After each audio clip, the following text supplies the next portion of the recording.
Paz de Cristo, hermanos, qué gusto volver a saludarles. Nos sentimos muy contentos, hermanos, de que esté usted ahí, en ese grupo donde está recibiendo la palabra de Dios. Deseamos que el Señor le esté bendiciendo y que Dios lo siga manteniendo con salud y lo siga proveyendo. Estamos orando por ustedes, pidiéndole al Señor, hermano, que lo guarde, lo cuide de todo mal. Hoy continuaremos con este tema tan hermoso que es esperar en Dios. La semana pasada hablábamos de qué es lo que nosotros tenemos que hacer. Y hoy vamos a hablar qué es lo que Dios hace en este tiempo de espera. Y antes de iniciar, hermanos, vamos a orar en el nombre de Jesucristo, pidiéndole al Señor que su palabra sea, como dice la Escritura, esa espada de doble afiladura y que llegue hasta lo más profundo de nuestro ser. Lo invito a que oremos en el nombre de Jesucristo. Padre, Señor Dios Todopoderoso, te adoramos, te bendecimos, Señor, y te damos muchas gracias, Padre, por este tiempo, este momento que tú, Señor, has destinado para que estemos reunidos, Señor, y te alabemos, te glorifiquemos, pero también que seamos ministrados a través de tu palabra. Señor, bendice a cada uno de mis hermanos, familiares, visitas, que están ahí, Señor, en esos hogares, y que sea, Señor, tu palabra, como dice la Escritura, una espada de doble afiladura que llegue hasta lo más profundo del corazón y traiga bendición y traiga fruto en su tiempo, en el nombre de Jesucristo. Gracias, Señor, que tu Espíritu Santo reine ahí en ese hogar, en el nombre de Jesucristo. Amén.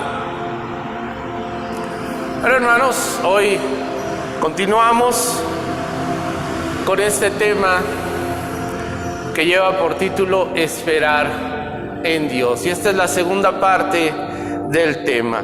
Y para eso quiero invitarlos a que vayamos a la Escritura, al libro del profeta Isaías, en el capítulo 50, y vamos a leer el verso 10 y el verso 11. Y dice así la Escritura: entre ustedes, ¿quién teme al Señor y obedece a su siervo? Si caminan en tinieblas, sin un solo rayo de luz, confíen en el Señor y dependan de su Dios.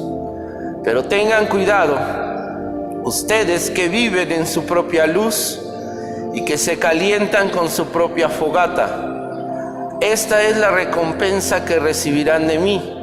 Pronto caerán en gran tormento. Este texto nos confronta. Este texto no está escrito para aquellos que andan en tinieblas. Este texto Dios inspira al profeta Isaías para dárselo a su pueblo, aquellos que conocen a Dios, que son fieles a Dios, que han confiado su vida a Dios. Para ellos es ese texto. Para los que hemos entregado nuestra vista al Señor, pero que en el momento de la angustia, en el momento de la crisis, han desesperado y han preferido hacer lo que ellos quieren. Hay una frase por ahí que muchos cristianos dicen: Señor, si tú no lo haces, lo hago yo. En esa desesperación por querer salir de la crisis financiera, de la crisis de salud, de la crisis familiar, ministerial, muchos dicen: yo lo voy a hacer a mi manera. Están esperando en Dios, pero Dios se tarda, pareciera que se tardara en responder. El profeta Isaías menciona que aquellos que confían en Dios y obedecen a sus siervos, dice el Señor, aleluya, aunque caminen en tinieblas y que no haya un solo rayo de luz, confíen en el Señor y dependan de Dios. Pero también les habla a los que no, a los que en medio de la crisis de las tinieblas quieren hacer lo que ellos quieran, desesperados porque no llega la respuesta, buscan hacer algo. Y entonces dice el Señor: pero tengan cuidado ustedes que viven en su propia luz y que se calientan en su propia fogata. Dice, esta es la respuesta de Dios. ¿Cuál es la respuesta de Dios a aquellos que quieren seguir su propio camino? Es que caerán en gran tormento. La expresión popular es: el que espera, desespera. Esa es una frase que nosotros los cristianos no debería de existir. Nosotros no podemos caer en la desesperación. La desesperación es lo contrario de la esperanza. Y la Biblia dice que tú y yo debemos de tener esperanza. Es lo que hablamos hace 8 días, que debemos de esperar en el Señor. Así que hay muchos que decidieron hacer su voluntad antes que la de Dios.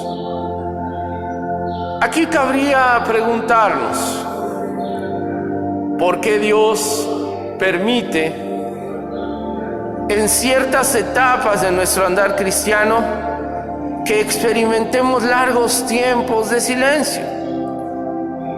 ¿Qué dice la Biblia acerca de los silencios de Dios? ¿Por qué tenemos que esperar en el Señor? Vamos a ver algunos ejemplos que la Biblia nos dice de los silencios de Dios. Y el primer ejemplo que te quiero poner, mi hermano, es cuando el pueblo de Israel sale de Egipto. Cruzan el Mar Rojo, llegan al Sinaí y Moisés les dice al pueblo que lo esperen. Él tiene que subir a la montaña del Sinaí, va a tener un encuentro con Dios. Y ahí se queda el pueblo esperando a que Moisés retorne. Llega un momento en que tarda mucho. Lo están esperando y esperando y esperando.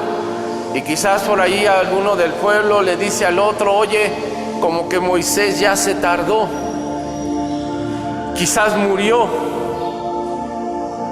ya se tardó mucho. Quizás el otro le haya contestado: sí, yo siento que ya se tardó mucho, yo creo que ya nos dejó solos. Y empezó a correrse la murmuración, y entonces el pueblo completo fue con Aarón a decirle: Aarón, Moisés, ya no sabemos de él, ya tardó. Haznos dioses que nos lleven a la tierra prometida. Y bueno, tú conoces la historia, que empezaron a dar el oro que se les había dado, y Aarón, que era orfebre, construye un becerro de oro. ¿Sabes lo que ocurrió? El pueblo empezó a adorar a ese becerro de oro. La historia nos dice que Moisés venía bajando junto con Josué.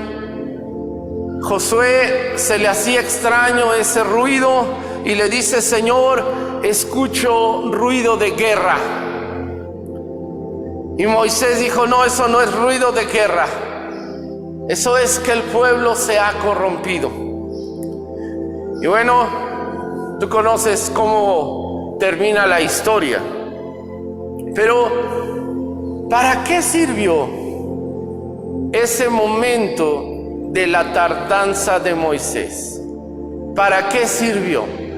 Podemos concluir que sirvió para revelar la idolatría, lo que guiaba el corazón de muchos israelitas.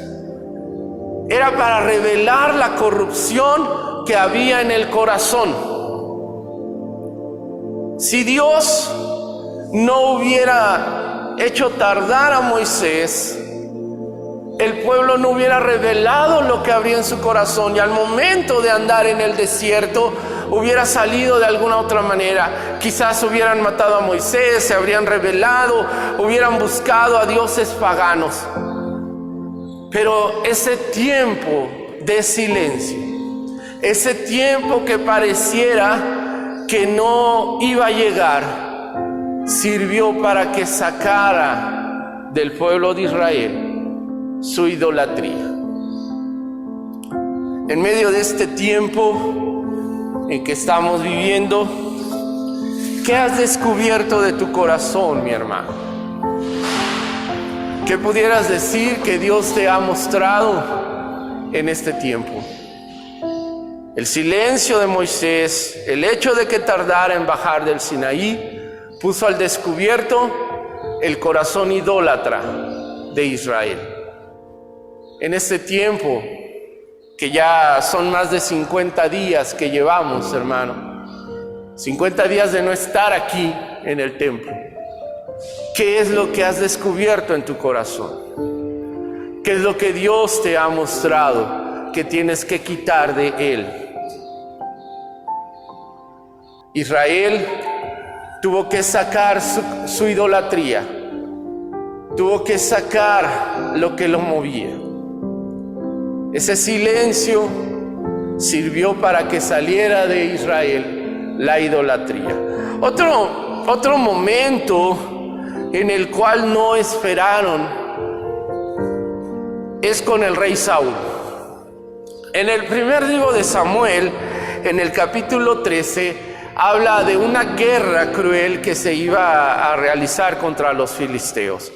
El pueblo se reúne, Saúl convoca al ejército y Samuel le dice a Saúl que no salgan hasta que no hayan adorado a Dios y haya hecho el holocausto para garantizar la victoria.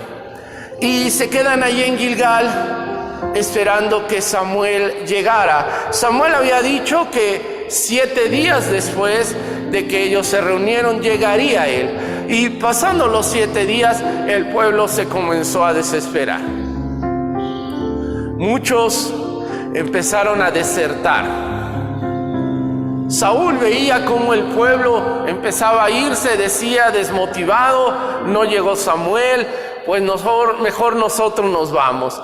Y Saúl se le ocurre que bueno, no llegó Samuel, no llegó el sacerdote, entonces yo voy a hacer el holocausto. En aquel momento, hermano, en aquel tiempo, no estaba permitido que ninguna otra persona que no fuera el sacerdote hiciera el holocausto. Sin embargo, Saúl, ante su desesperación y quizás lleno de orgullo, de vanagloria, dijo: yo voy a hacer, yo soy el rey, yo voy a hacer el holocausto. Y la Biblia nos dice que él hace el holocausto, que era competencia de Samuel. Samuel llega y él acababa de hacer el holocausto. Y esa razón es lo que hace que Saúl sea destituido por Dios del reinado de Israel. La desesperación, mi hermano, es un pecado delante de Dios, porque la desesperación implica que no tienes fe, que no tienes confianza. Y aquí sería: ¿para qué sirvió que llegara tarde Samuel? ¿Para qué sirvió que Samuel se retrasara en el tiempo que había dicho? Para sacar del corazón de Saúl la desesperación, la vanagloria, el orgullo. Capítulos más adelante, en el capítulo 15, habla de la desobediencia de Saúl, que ya había sido manifestada en el capítulo 13. En medio de este tiempo, ¿de qué de lo que realmente te has dado cuenta que hay en tu corazón? Nadie sabe, hermano, cómo actuar en momentos de crisis. Esta situación de la pandemia a todos nos agarró desprevenidos. Si le pedimos sabiduría a Dios, pero estamos en constante miedo, estamos en constante nerviosismo, porque alguien que quizás esté junto a ti puede estar enfermo sin saberlo y contagiarte.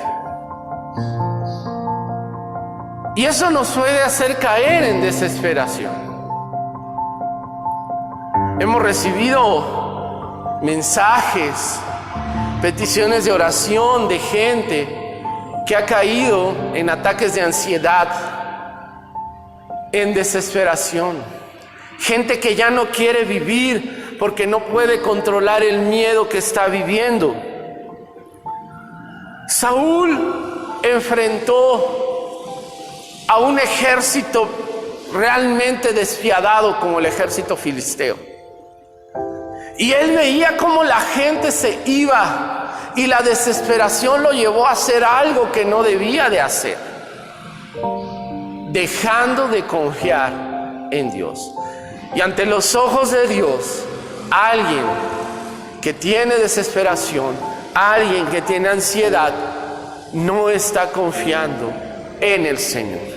Si comprendemos el propósito principal del silencio de Dios, entenderemos que todo se mueve por los propósitos de Dios. ¿Cuál fue el propósito de que llegara tarde Samuel? El descubrir el corazón de Saúl. Un hombre que incluso fue lleno del Espíritu Santo, que él profetizaba junto con los hijos de los profetas, pero que, hermano, en medio de la lucha, de la crisis, cayó en desesperación. ¿Y cuál fue la consecuencia? Que perdiera el trono de Israel. No caigamos en desesperación, no caigamos en ansiedad, mi hermano. Sé que es difícil el estar en tu casa con tus hijos, sin poder salir a trabajar, sin tener el recurso que estás acostumbrado. Pero ahí es donde hay que confiar en Dios, hermano. Pareciera que Dios está tardando. Pareciera que el Señor no ha escuchado nuestras oraciones, Pareciera que Dios está muy ocupado en otras cosas y no ve nuestra necesidad. Déjame decirte que no. Que algo que he descubierto, hermano, en el corazón de Dios es que a Dios le interesa más nuestro carácter que nuestra comodidad. Y Él está aprovechando este momento para sacar de nuestro corazón lo que está estorbando. La venida de Cristo es inminente, hermano. Y Dios quiere que tú estés con Él ahí en su lugar santo, ahí en la Nueva Jerusalén. Él quiere que tú estés, pero la Biblia dice que sin santidad nadie verá al Señor. Y este momento, hermano, especial es para sacar de nuestro corazón lo que nos está estorbando. A Israel le estorbaba su idolatría. A Saúl le estorbaba su vanagloria, su soberbia, su desesperación. ¿Qué te está estorbando a ti? ¿Qué te está estorbando para poder estar ante la presencia de Dios? Quiero darte otro ejemplo. Alguien que también experimentó el silencio de Dios e incluso la humillación de Dios, pero al final encontró la bendición. Y te quiero hablar de una mujer. Allí el evangelista Mateo en el capítulo 15, habla de una mujer cananea, una mujer sirofenicia. La Biblia dice que en cierto día Jesús iba caminando y ahí se encontró a la mujer cananea, y llegando ante él e hincándose, comenzó a clamarle, comenzó a decir: Hijo de David, ten misericordia de mi hija, que está siendo atormentada por un demonio. El Señor ni siquiera la volteó a ver. Era tal su desesperación que los discípulos le dijeron a Jesús: Jesús, respóndele a esa mujer. Y Jesús les dijo a sus discípulos, ni siquiera se lo dijo a ella, le dijo a los discípulos: yo he sido enviado a sanar a los de la casa de Israel. Ella no era judía, ella no era israelita, pero Dios estaba mostrando inmisericordia. Yo imagino la cara de los discípulos cuando escucharon eso de parte de Jesús. Una vez más la mujer le insistió. Se le puso enfrente, se le hincó y le dijo: Señor, ten misericordia de mi hija, que está siendo atormentada por un demonio. La respuesta de Jesús, hermano, fue: aleluya. Le dijo que ni las migajas, aleluya, se podían dar ni aún a los perrillos. Y la mujer aún así decía, hermano, que ella comería las migajas al igual que lo hacen los perros. Mira hasta qué grado humilló Jesús a la mujer. La comparó con un perro. Pero aquí podemos ver qué hizo Dios.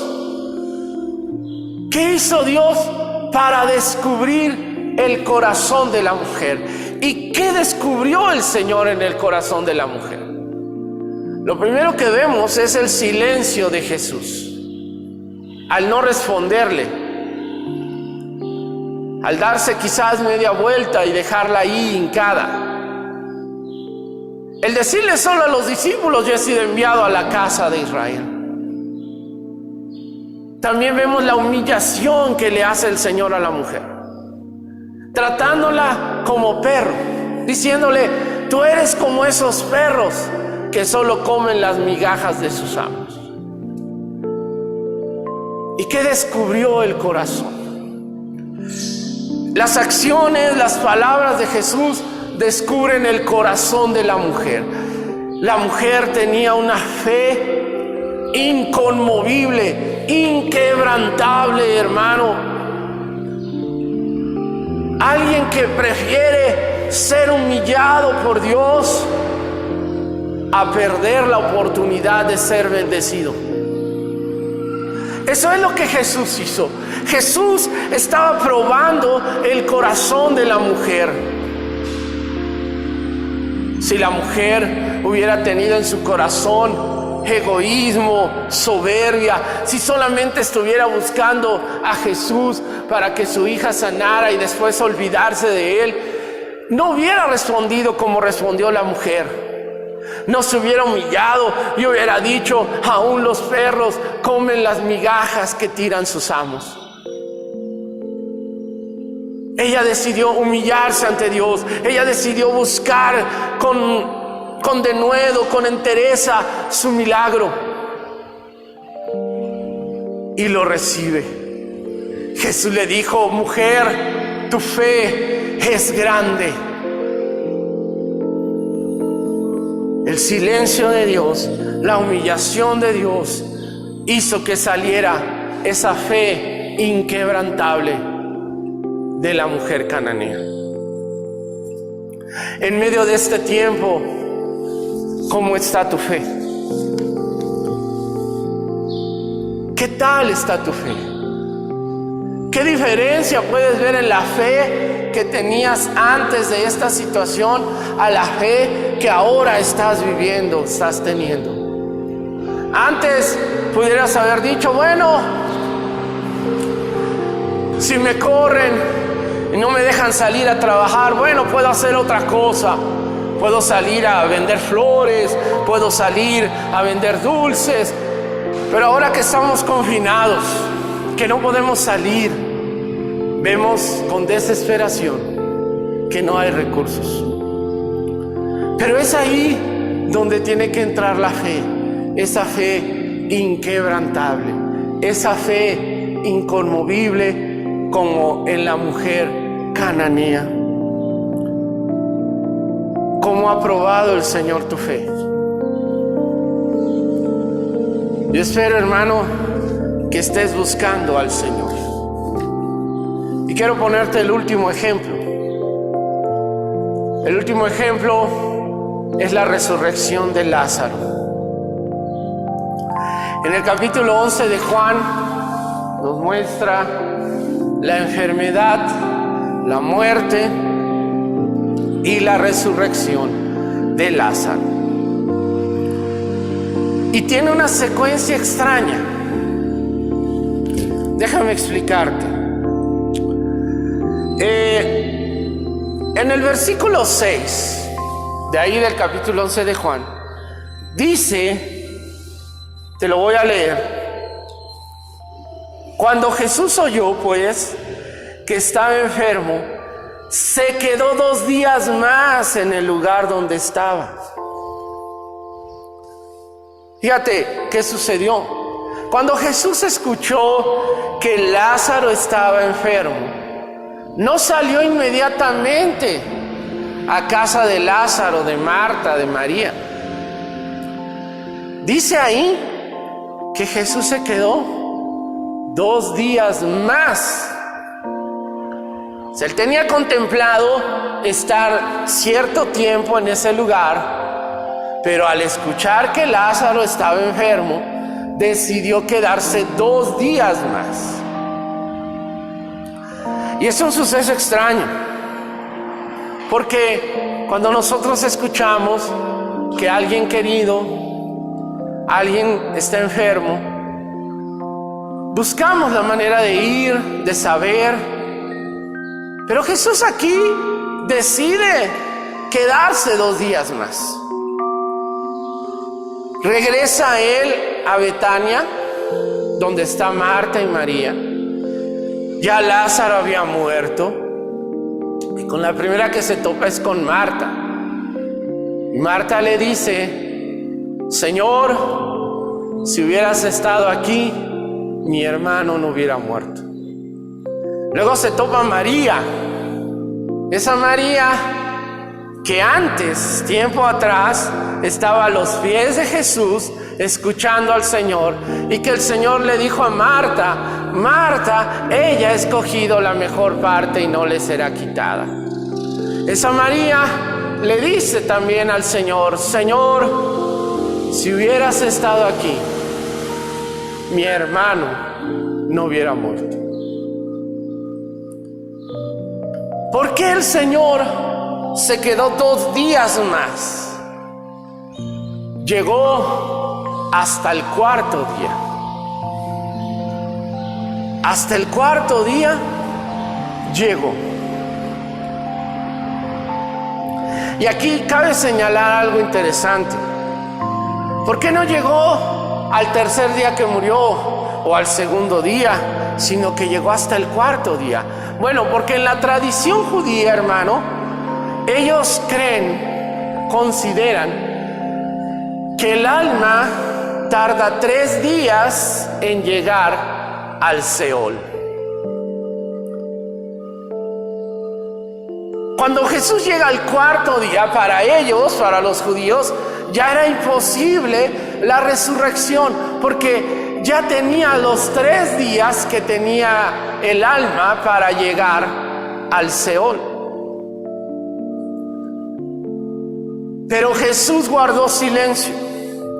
Decidió quedarse 2 días más en el lugar donde estaba, para demostrar que Él es la resurrección y la vida, y para mostrar que el que en Él crea tiene vida eterna. Hubo un propósito ahí en el Señor.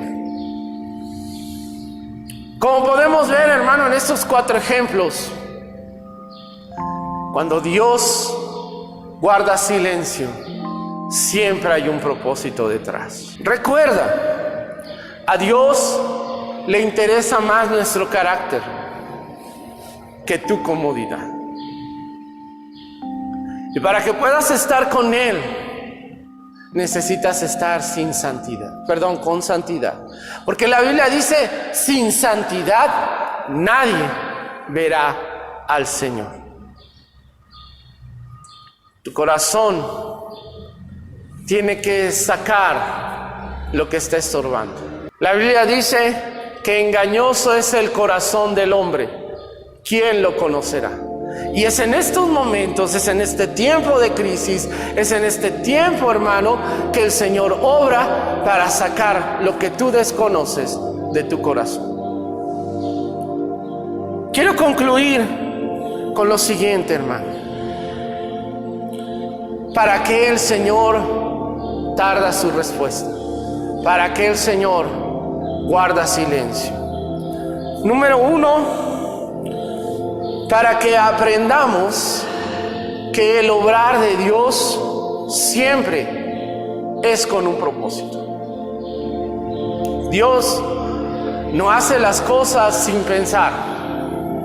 Dios siempre permite que suceda para que entonces venga la bendición. Número 2,